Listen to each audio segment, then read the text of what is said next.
quarta que veio lá de Pardinho, pra terminar uma empreitada que eu peguei com feirinho, pra buscar aquele mestiço no campo do espraiadinho.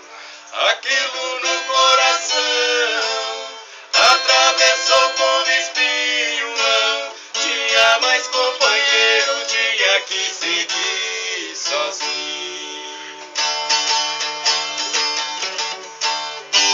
Por não ter outro vaquiano, resolvi no redomão, trouxe o potro na mangueira, lacei, passei no morão, arriei com garantia duas barrigas e o xixão.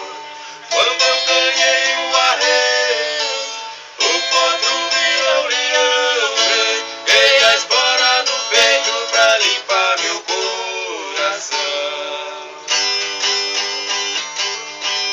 Sozinho pra aqueles campos bati todos vaiador, achei um lugar fresquinho onde o mestiço posou.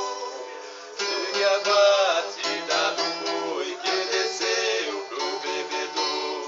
O mestiço vinha vindo, e de longe me avistou. Lembrei do Ferreirinha e a coragem dedurou.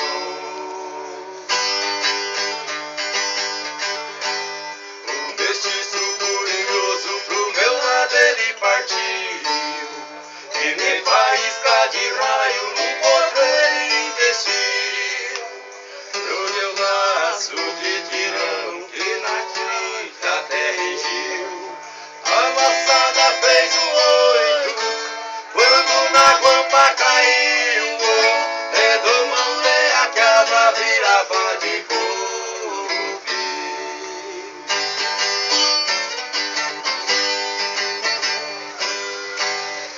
O boi do chinchador me custou pra pôr na linha, queria limpar meu nome, também o do Ferreirinho.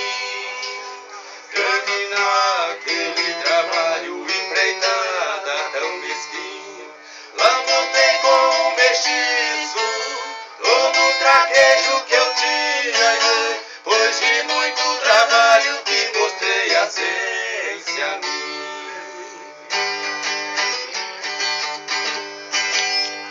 Ao passar de uma restinga, o